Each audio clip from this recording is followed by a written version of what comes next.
우리는 1월 두 번째 주 지난 주일 예배를 통해서 증인 공동체가 주목하고 견지해야 하는 것, 다시 말씀드립니다. 증인 공동체가 주목하고 먼저 견지해야 하는 것 두 가지에 대해서 이야기를 나눴습니다. 세상에서도 성공한 사람에게는요, 독특한 안목이 있습니다. 성도도 마찬가지입니다. 성도 역시 특별한 안목이 있는 자다라고 우리 지난주에 함께 나눴죠. 근거가 되는, 또 우리가 엿볼 수 있는 말씀 다시 한번 보도록 하겠습니다. 같이 한번 읽겠습니다. 시작. 보이지 않는 것이니 보이는 것은 잠깐이요 보이지 않는 것은 영원함이니라. 보이는 것에 매이지 않을 수 있는 안목, 그리고 보이진 않지만 영원한 것을 주목할 수 있는 이 안목, 이 안목이 성도에게 나타나는 세상과 구별된 특별한 것임을 저는 믿습니다.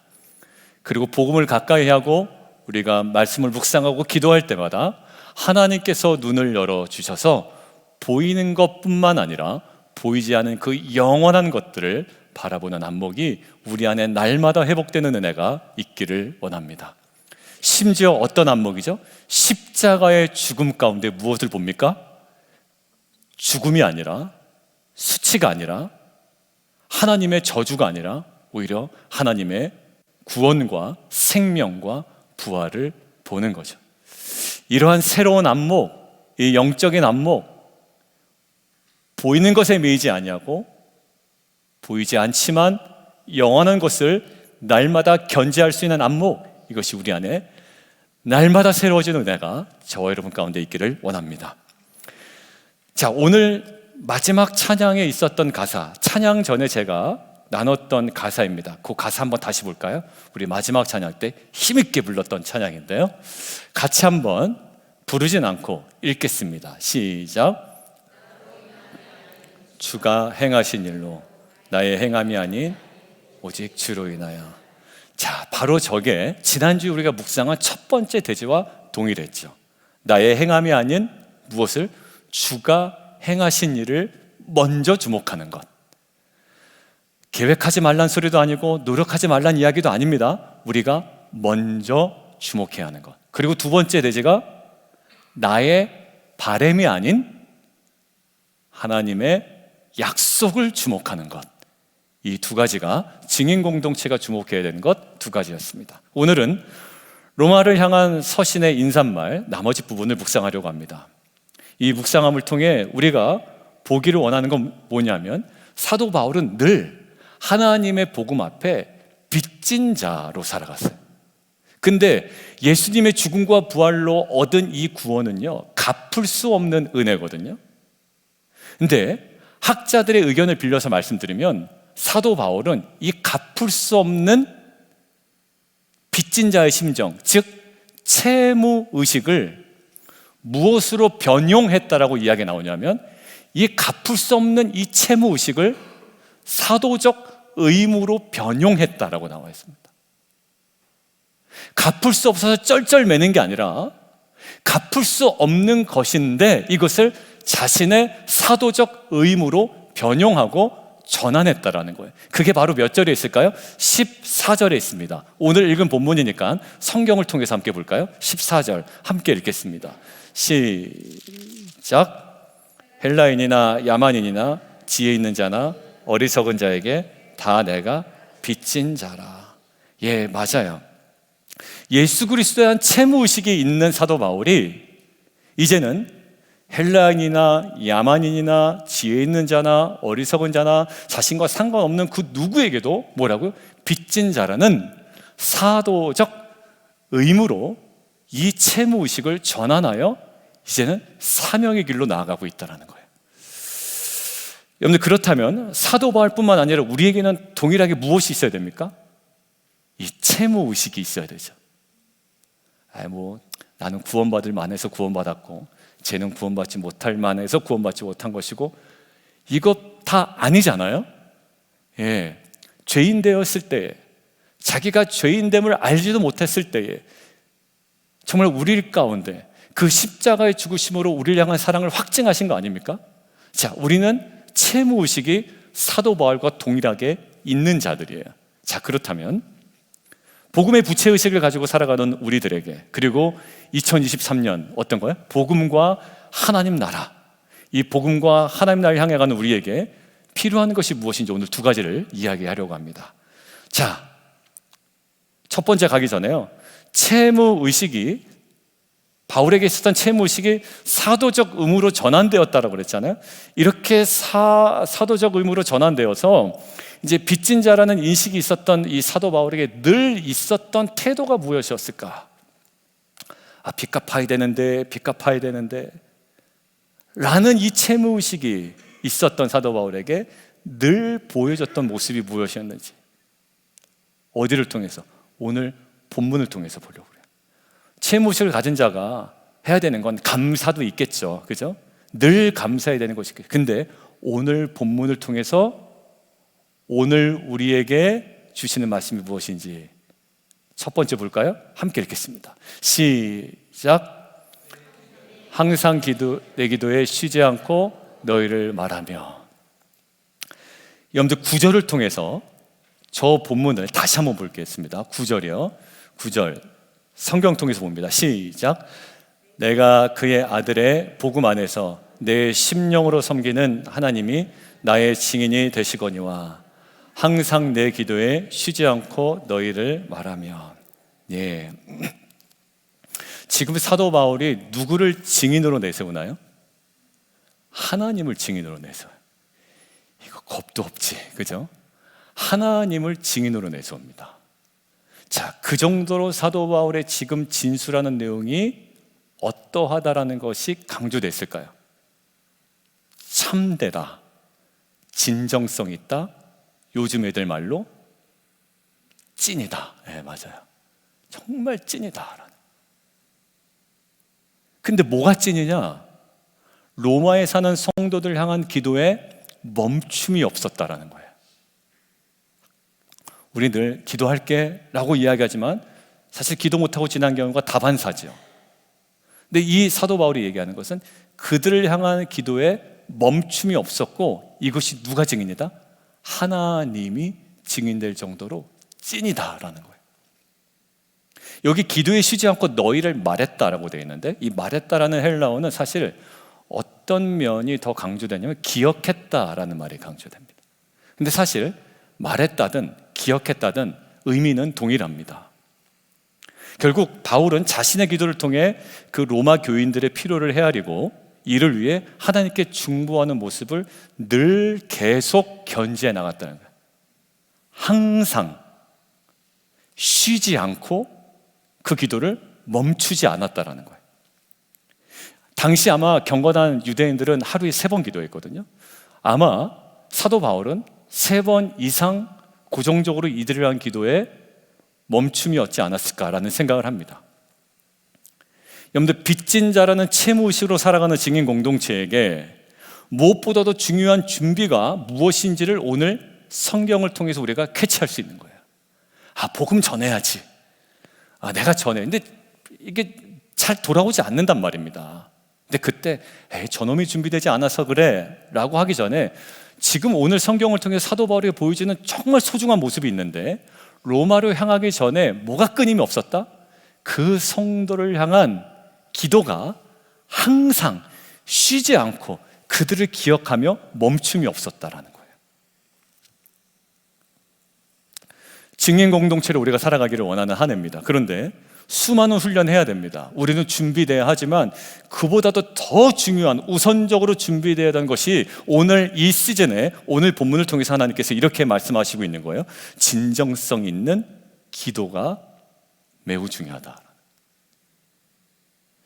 여러분들, 이것들을 묵상하는데 하나님을 증인 삼고 기도를 쉬지 않겠다라고 얘기했던 어떤 본문이 하나 떠오르더라고요. 그게 어디냐면 사무엘상 12장입니다. 누가 나올까요?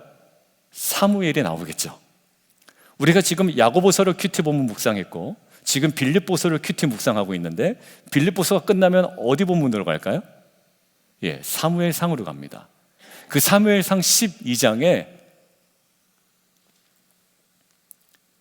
하나님을 증인으로 삼고 쉼없는 기도를 강조한 장면이 있는데 마지막 장면쯤에 이렇게 사무엘의 고백이 있더라고요. 같이 한번 보겠습니다. 시작.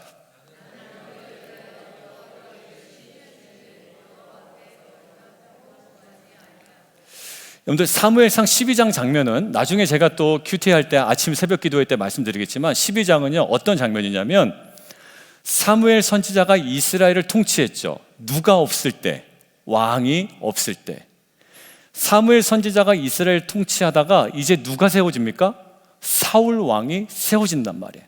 그래서 사울 왕에게 정권을 위임하고 자신이 이제 은퇴를 하는 겁니다. 쉽게 얘기하면 은퇴를 하는 사무엘이 이제 마지막 퇴임 연설을 하는 장면이 사무엘상 12장입니다. 그 퇴임 연설의 한 부분이 12장 연설에서 강조되는 것이 있는데 무엇이냐면 사무엘이 평생 동안 이스라엘을 통치하면서 무엇보다도 중요하게 여긴 것이 뭐냐면 기도였다라는 것이 강조하고 있어요. 여러분들 통치에는요 여러 가지 기술이 필요합니다. 전략도 필요하고요, 타협도 필요하고요, 인간적인 수많은 방법들이 필요하죠. 그 모든 것들을 활용해야 합니다. 그렇지만 사무엘이 그 모든 것들이 유효하고 이 모든 것들이 존재했음에도 가장 궁극적인 하나를 딱 강조해서 얘기하는 게 뭘 강조한다고요? 나의 통치에서 가장 중요했던 것이 뭐다? 기도였다라는 거예요. 여러분들 그의 통치 초기를 보니까요 영적으로 정치적으로 굉장히 혼란한 시기였습니다. 그때 사무엘이 행한 것들이 여러 가지가 있겠죠. 여러 가지 개혁 조치를 취했기도 했고, 그런데 그때 성경이 유독 주목하는 게 뭐냐면 사무엘이 그 정치적으로 혼란기 때, 영적으로 혼란기 때 그들이 잘못 섬겼던 이방신들을 일단 버리게 하고요, 백성들을 어디로 모이게 합니까? 미스바로 모이게 하죠. 미스바로 모이게 한 다음에 무엇을 선포합니까? 잔치를 벌입니까? 아니요, 금식 기도를 선포합니다.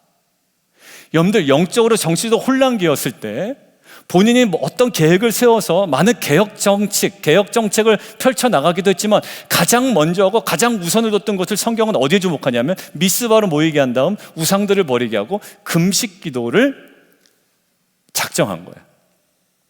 그 기도를 통한 어떤 결과를 얻어야죠? 그 기도를 통해 신앙 회복이 되고요, 결국 에베네셀에서, 우리가 잘 아는 에베네셀에서 누구랑 싸우죠? 블레셋과 싸워서 대승을 거둡니까? 겨우 이깁니까? 대승을 거둡니다. 그리고 사무엘이 통치하는 기간에는 블레셋이 넘어올 엄두를 못 냅니다. 사울왕 이후에는 상황이 달라집니다만 그때 그 금식기도 하고 에베네셀에서 그 블레셋을 무찌른 다음에는요 블레셋이 감히 넘어올 생각을 못하는 상태가 되어버려요. 사무엘과 이스라엘 민족의 승리는 결국 어떤 승리였다고 성경은 우리에게 계속 강조하나요? 기도의 승리였습니다. 모세가 팔을 들면 아말렉과의 전투에서 이기고, 모세가 팔이 내려가면 아말렉과의 전투에서 밀리고. 여러분들 이것들은 그냥 기도해. 저는 이 지점이 너무 싫어요. 그냥 기도하라는 거지. 아니요, 기도만 하라는 것도 아니고요, 기도면 다 된다는 거 아닙니다. 가장 궁극적인 그 지점을 얘기하는 거예요. 여러분들 교사로 섬기지 않습니까? 그죠? 그리고 텐트 지기로 우리 가족 구성원들 섬기지 않아요? 내가 잘 준비해야지. 음식도 준비하고, 그 다음에 오늘 모임도 기도부터 해서 다 정리해놓고 다 좋습니다. 그런데 이 시즌에 지금 오늘 말씀에 근거하면 뭐가 중요하다? 그 텐트 가족들, 여러분을 섬기는 그 학생들, 자녀들, 믿지 않는 배우자, 아직까지도 지금 신앙이 없는 자녀들 향하여 무엇이? 나의 말에 있지 아니하고 내가 먼저 그들을 품고 항상 쉬지 않고 기도하는 이 기도가 증인 공동체로서 사명을 감당하기 위하여 꼭 우선적으로 우리가 회복되어야 되는 그 자리라는 거예요. 사무엘상 12장 핵심이 뭐라고요? 모든 공직을 이제 내려놓습니다. 이제 은퇴하는 거예요. 사무엘 우리 선지자가 이제 은퇴합니다. 그런데 기도하는 것만큼은 뭐 하겠다? 은퇴하지 않겠다라는 거예요. 이스라엘의 지도자로서 모든 통치권을 사울에게 넘겨주는 자리입니다. 이 자리가. 그런데 기도하는 일만큼은 넘겨주지 않고 계속 자신이 해야 할 책무로 삼겠다라는 거예요. 여러분들, 은퇴하는 사무엘이 그렇다면 현역으로 뛰는 저와 여러분, 그죠? 현역이잖아요. 이제 저희는 목사라면, 그리고 텐트직이라면, 교육부 교사라면, 부모라면, 배우자라면, 혹은 사업을 이끌어가는 리더라면 그 영혼, 그 자녀, 배우자를 품고 기도하기를 쉬는 죄를 여호와 앞에서 결단코 범죄하지 않겠습니다 라는 결단으로 나가는 저와 여러분 되기를 원합니다. 자, 두 번째요. 자, 함께 볼까요? 시작. 로마에 있는 너희에게도. 오늘 본문 15절을 보면 사도 바울이 할 수 있는 대로 로마에 있는 성도들에게 복음을 전하기를 원한다라고 진술하고 있습니다. 자, 그런데 지금 사도 바울의 편지를 받은 사람들은 로마에 있는 성도들이죠. 로마에 있는 성도들. 자, 그런데 이 사람들이 믿음이 있는 사람들일까요? 없는 사람들일까요? 예, 없는 사람들이 아닙니다. 어디를 보면 알 수 있냐면 8절을 한번 보시죠. 8절. 사도 바울이 하나님께 감사하는 이유를 밝히고 있는데 로마에 있는 성도들의 믿음이 온 세상에 전파되고 있기 때문에 내가 감사한다라고 되어 있죠. 그러니까 결국 그들의 믿음이 온 세상에 전파되고 있을 정도로 믿음이 있는 성도들입니다. 자, 그런데 사도 바울, 자, 오늘 본문 가만히 보면 믿음이 있는 그들에게 복음을 전하기를 원하고 있는 꼴이 되어버린 거예요. 자, 그러면 믿음이 있는 그들에게 복음을 다시 전한다? 왜? 그 대답이 11절에 있네요. 같이 한번 보겠습니다. 11절. 성경을 통해서 읽죠. 시작. 내가 너희 보기를 간절히 원하는 것은 어떤 신령한 은사를 너에게 나누어 주어 너희를 경고하게 하려 함이니. 목적이 분명하죠. 너희를 경고하게 하려 함이니. 그들이 구원받지 못했기 때문에 다시 복음을 전한다, 이게 아닙니다. 너희 구원을 얻기 위하여 복음을 전하는 것이 아니라 구원받은 그들의 믿음을, 그들의 신앙을 경고하기 위하여 너희에게 복음을 전한다라고 되어 있죠. 이 장면은요, 사도 바울이 1차 전도 여행 때도 마찬가지였습니다. 사도 바울 1차 전도 여행 때, 앞을 보실까요? 여기 비시디아 안디옥, 여기 이쪽에 가죠. 비시디아 안디옥이 있습니다. 복음을 전하고 유대인들에게 쫓겨납니다. 그래서 이고니온으로 가요. 이고니온에서 복음을 잘 전하다가 또 회당에서 유대인들에게 쫓겨납니다. 그래서 루스드라로 갑니다.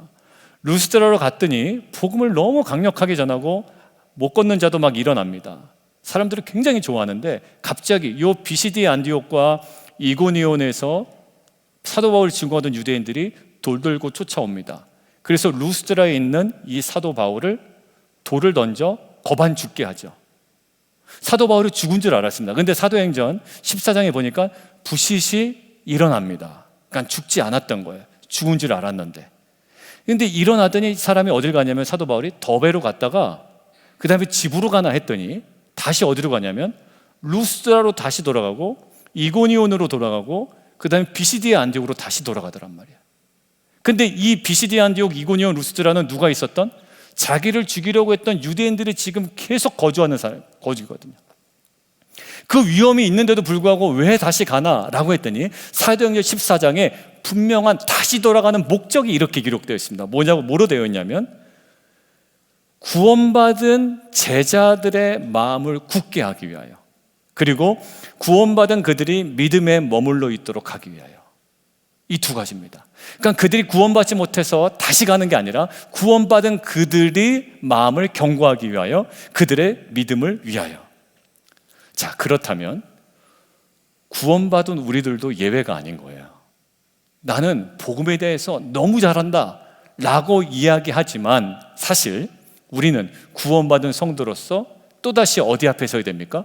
복음 앞에 서야 되는 거예요. 그리고 우리 주변에 구원받은 자녀들 또 지체들 향하여 다시 복음을 우리는 선포해야 됩니다. 그러고 보니까 어제 큐티 말씀이 생각이 났습니다. 어제 큐티 말씀에 뭐가 있었죠? 두렵고 떨림으로 너희의 구원을 뭐 하라고요? 이루라라고 되어 있죠. 두렵고 떨림으로 너희 구원을 이루라. 그러면 이때 분명히 들어야 할 질문이 있다고 그랬습니다. 분명히 에베소서의 사도 바울은 이것은 그 은혜로 인하여 너에게 주어진 구원인데 왜 구원을 우리의 행위로 이루라고 하는가라는 질문을 던지고 묵상을 시작해야 된다고 이야기했죠.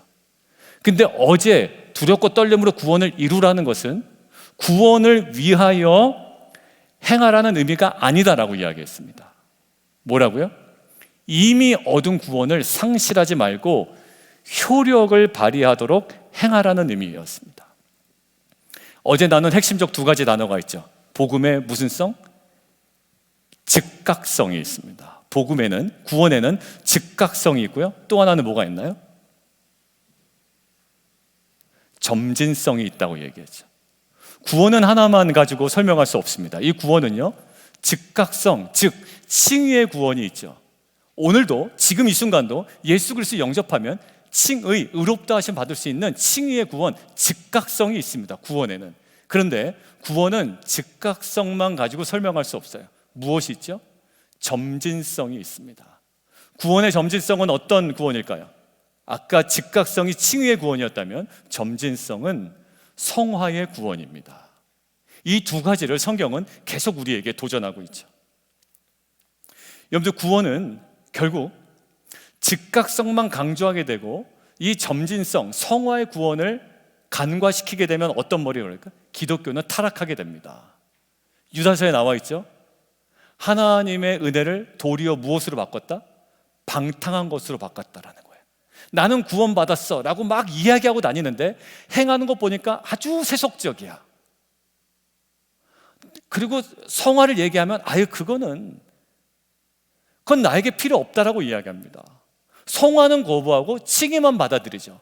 그럴 때 제일 얄미운 크리스찬이 되는 겁니다. 그리고 세속적인 싸구려 크리스찬이 되는 거죠. 이것은 복음 전하는데 굉장한 큰 걸림돌이 됩니다. 내가 구원받았다라고 주장하는 사람들 때문에 구원이 임하는 게 아니라 그 구원받은 자의 성화되어 가고 있는 모습을 통하여 이제 뭘 본다고요? 빛을 본다고요. 그리고 정말 드러내야 될 복음의 모습이 그들 삶 가운데 드러나겠다. 결국 어제 본문에서 구원을 이루라는 복음의 점진성, 성화의 구원을 어디로 연결합니까? 바로 여기다 연결하죠. 그냥 너희가 개인적으로 성화를 잘 이루어 나가라가 아니라 이 성화가 왜 중요하냐면 하고 복음의 점진성을 여기다 연결시킵니다. 같이 한번 읽습니다. 시작. 거짓된 세대 가운데 하나님의 흠없는 자녀로 세상에서 그들 가운데 빛들로 나타내며 생명의 말씀을 밝혀. 성화를 개인적인 어떤 것으로 보이지 않아요. 그냥 네가 칭의를 받았으니 성화해 나가라, 그래야지 너희가 더 좋다가 아니라 성도의 점진적 구원, 이 성화의 과정을 무엇과 연관시키나요? 어그러진 세상 속에서 빛과 소금으로 살아가는 사명과 연관시킨다. 그러니까 성화는요, 내가 선택하는 것이 아니라 이것은 빛과 소금으로 살아가기 위하여 우리가 반드시 이루어야 되는 점진적 구원의 중요한 모습이고 능력이라는 거예요. 여러분들, 우리도 다시 복음 앞에 서야 됩니다. 그리고 그 앞에 서야 됩니다. 복음의 빛을 갚지 못한 자의 그 채무 의식을 거룩한 사도적 의무로 변형한 사도 바울처럼 이제 우리도 이 복음의 빚진 자의 이 채무 의식을 어디로요? 우리가 감당해야 할 사명으로 변형하고 전환하며 그 길로 한 걸음 나가서는 저 여러분이 되어야 될 줄 믿습니다. 단순히 복음의 빚진 자로서 드려야 될 감사, 충분하죠.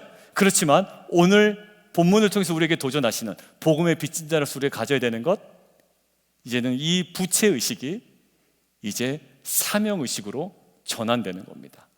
그 공동체에 필요한 두 가지 오늘 나눴습니다. 첫 번째 뭐라고요? 그 어떠한 것보다도 항상 끊이지 않는 기도였습니다.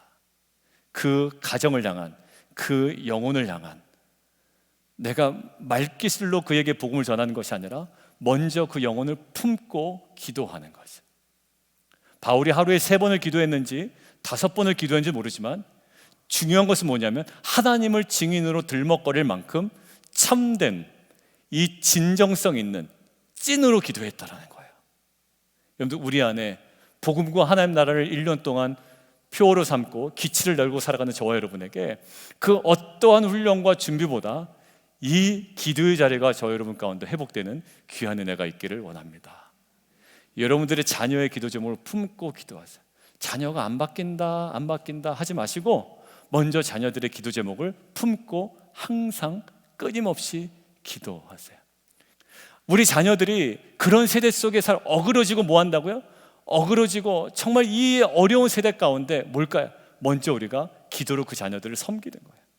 교사로서 먼저 우리가 설교 준비도 하고 공과 교재 준비도 하지만 먼저 그 아이들을 토요일 저녁이든지 주일 아침이든지 또 평일에도 9시 기도회든지 아니면 평일에 내가 구별된 시간이든지 정말 그들을 기도하는 하나님을 증인으로 내세울 만큼 정말 내가 기도를 멈추는 죄를 내가 여 앞에 범죄치 아니하겠다라고 작정할 만큼 우리에게 먼저 회복되어야 되는 것 이 기도의 자리인 줄 믿습니다. 그리고 우리가 다시 한번 우리가 구원을 받았습니다. 칭의의 구원을 우리는 경험하여 그렇지만 우리는 이제 점진적 구원으로 날마다 복음 앞에 서야 됩니다. 그래서 이 모든 성화의 과정이 이제 어그러진 세대 가운데 이 거스르는 세대 가운데 정말 하나님의 흠없는 자녀로 세상에 그들 가운데 빛으로 나타내며 생명의 말씀을 온전히 밝힐 수 있는 정말 진정한 증인 공동체 빛과 소금 이 복음과 하나님 나라를 향해 가는 저 여러분 되기를 주님의 이름으로 축원합니다.